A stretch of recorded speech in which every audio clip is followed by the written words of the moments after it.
மாண்புமிகு சமூக நீதித்துறை அமைச்சர் அவர்கள்.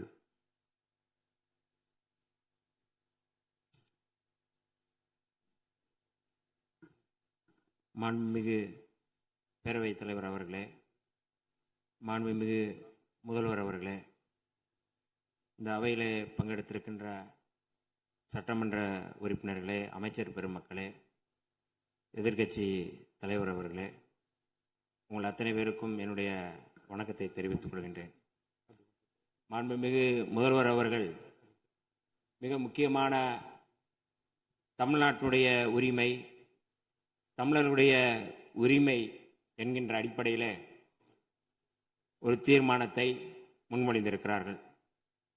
இது வரலாற்று சிறப்புமிக்க முன்மொழிவு.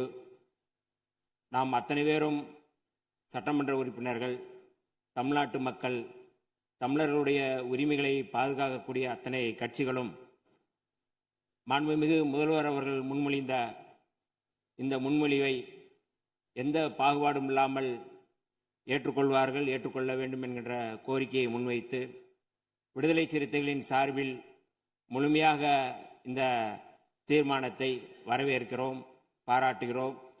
இதற்கு அடுத்த முன்னெடுப்பு என்ன என்பதையும் நாம் தெளிவுபடுத்த வேண்டிய தேவை இருக்கின்றது. இயல்பாகவே இந்தியாவினுடைய கடைமடை பகுதியான தமிழ்நாடு இயற்கையான வற்றாத ஜீவநதிகளை கொண்டிருக்கவில்லை.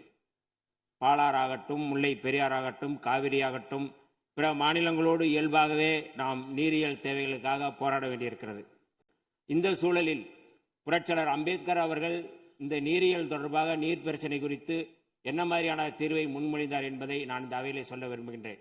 1942 முதல் 1946 வரை ஆங்கிலேய ஆட்சியின் கீழ் அமைந்திருந்த இந்திய அரசில் தொழிலாளர் நலன், பாசனம் மற்றும் மின்சாரம் ஆகிய துறைகளுக்கு அமைச்சராக இருந்த புரட்சியாளர் அம்பேத்கர் அவர்கள் மிக முக்கியமான இந்த மத்திய நீர் ஆணையம் தொடர்பாக அன்றைக்கு முன்னெடுத்தது தொடர்பாக இன்றைக்கு நமக்கும் பயன்படுகின்றது. மக்களுக்கு பயன்படும் நீர் ஆதார திட்டங்களை நடைமுறைப்படுத்த நதிகளை தேசியமயமாக்க வேண்டும் என்ற கருத்தை புரட்சியாளர் அம்பேத்கர் அவர்கள் முன்னெடுத்திருந்தார்கள். மாநிலங்களுக்கு இடையிலான நதிகளின் பயன்பாடு குறித்து புரட்சியாளர் அம்பேத்கர் சொல்லும்போது, ரயில்வேக்களுக்கு மாகாண எல்லைகள் ஏதும் இல்லை என்கிற போது, ஆறுகளுக்கும் அதேபோல் மாகாண எல்லைகள் எவையும் இருப்பதற்கில்லை. ஒரு மாகாணத்திலிருந்து இன்னொரு மாகாணத்திற்கு பாய்ந்து செல்லும் ஆறுகளுக்கு முக்கியமாக இது பொருந்தும் என்கிறார். காவிரி நடுவர் மன்ற தீர்ப்புக்கு எதிராகவும் கடந்த 16/2/2018 அன்று வெளியான உச்சநீதிமன்றத்தின் இறுதி தீர்ப்புக்கு எதிராகவும் ஒன்றிய அரசின் நீர்வள குழுமத்தின் திட்ட மதிப்பீட்டு இயக்குநரகம் மேகதாது அணை தொடர்பாக விரிவான திட்ட அறிக்கையை தயாரிப்பதற்கு கர்நாடக அரசின் காவிரி நீர்வாரி நிகம நிறுவனத்திற்கு அளித்த அனுமதி தொடங்கி தமிழ்நாடு இதனை உறுதியுடன் எதிர்த்து வருகிறது.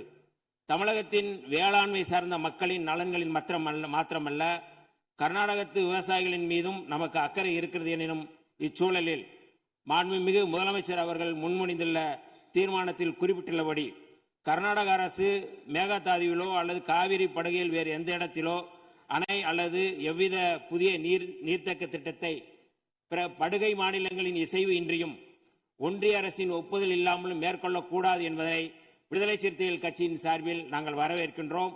அனைத்து மாநிலங்களுக்கும்